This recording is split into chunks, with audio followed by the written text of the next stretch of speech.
Cette histoire m'a donné une leçon de vie. C'est une histoire que je lis dans un livre qui m'a vraiment trop inspiré. On raconte qu'il y avait un homme très croyant mais pauvre en Afrique. Et cet homme priait tous les jours que Dieu puisse l'aider, que Dieu puisse lui venir en aide. Un jour, Dieu lui apparut et lui dit: mon fils, demande tout ce que tu peux, tout ce que tu veux, je le réaliserai, mais à condition que je fasse le double de ta demande à tous tes voisins. L'homme s'est dit: si je me mettais à demander une très belle maison, Dieu en donnera à tous mes voisins des identiques. Il se dit: si je demandais à Dieu la fortune, il fera les doubles à tous mes voisins. Et tous mes voisins, ils vont se moquer de moi. Donc, c'est inutile de demander une bénédiction. Et sur ce, il était un peu dépassé. Il demanda à Dieu, si possible, qu'il puisse aller réfléchir. Dieu lui accorda un jour.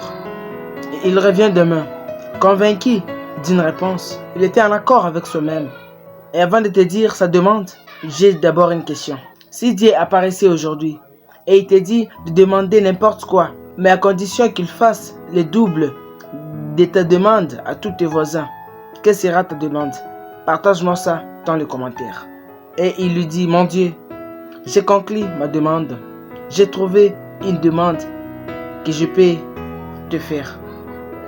Mon Dieu, crève-moi un œil pour que tu crèves tous les désirs de tous mes voisins, afin qu'ils ne voient jamais.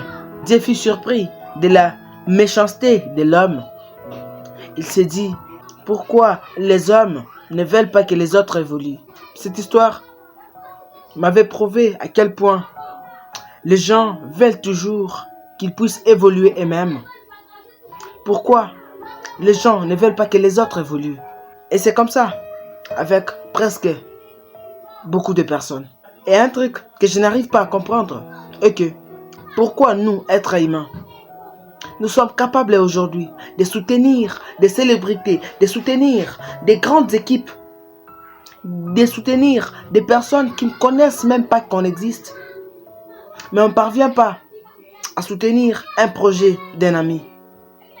On ne parvient pas à soutenir, à appuyer, à faire en plus sur l'idée d'un ami ou d'un proche. Et je me demande pourquoi on n'arrive pas à encourager les personnes qui se lancent dans quelque chose, les personnes qui cherchent à faire quand même de nouvelles choses, des personnes qui s'inspirent pour faire la différence. On ne parvient pas à les soutenir, on ne parvient pas à les encourager. Et avec l'ignorance, on ne sait pas qui sera cette personne. Peut-être la personne que tu ignores aujourd'hui, c'est la personne qui sera célèbre demain.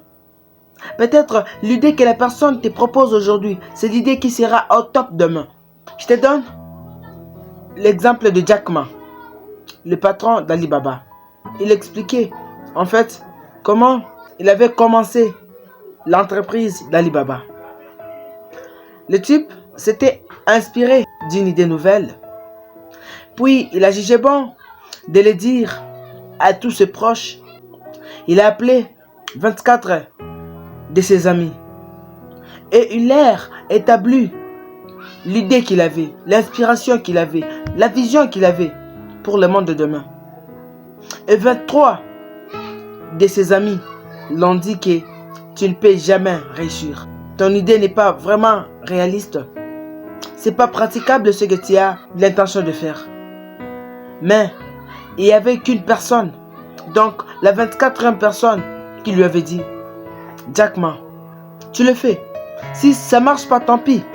Reviens en arrière. Si ça marche, tant mieux. Donc, il faut essayer de ne pas être l'obstacle des autres. Il faut essayer de ne pas être cette personne qui brise les rêves des autres. Si tu n'as pas à faire un plus, cherche à être même un point neutre. Que d'être là pour dissuader les gens. Que d'être là pour vouloir tout de soi et non pour les autres. Ce n'est pas bien. Et comme le dit Jack Ma lui-même, que si vous voulez avoir plus de chances pour réussir, il faut apprendre à aider les autres. Parce que quand tu aides les autres, c'est comme si tu es en train de planter quelque chose. Bien que ce n'est pas peut-être les mêmes personnes qui vont t'aider en retour, mais c'est quelque chose que tu cultives inconsciemment. Et le remède à ça est trop simple. Tu dois d'abord te rassurer de ne pas être la personne qui empêche le rêve des autres réussir. De ne pas être la personne qui décourage les autres. Si tu es là pour appuyer les autres, les gens aussi vont t'appuyer. Donc, ce que tu fais aujourd'hui, c'est ce que tu vas récolter demain. Fais de ton mieux d'être quelqu'un qui appuie, qui pousse les autres à avancer, qui motive les autres, qui inspire les autres, plutôt que de vouloir tout pour soi. L'égoïsme ne peut jamais te permettre d'avancer.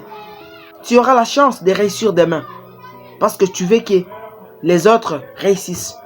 Et pour clore, j'encourage toute personne qui a rencontré ce genre de personnes. Je finis par cette phrase, la phrase que Maître Zen avait toujours l'habitude de dire. Un trésor reste inestimable, même s'il n'est pas encore découvert et valorisé.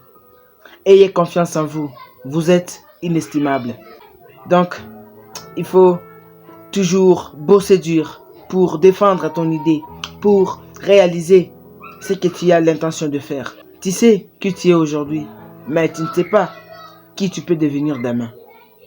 Tu es juste inestimable, comme Maître Zen l'a dit. Et pour finir, si cette vidéo t'a plu, pourquoi ne pas t'abonner et à me laisser un gros pouce bleu, à me commenter tout ce que tu penses de cette vidéo. Et si tu as d'autres histoires inspirantes, des histoires qui donnent une leçon de vie, des histoires qui sont éducatives, n'hésite pas de me les partager dans le commentaire pour aider un maximum de personnes. Et comme toujours, c'est PNIB, la quête du savoir. On ne finit jamais d'apprendre pour devenir cette meilleure version de soi. Mais c'est votre choix qui détermine qui vous devenez.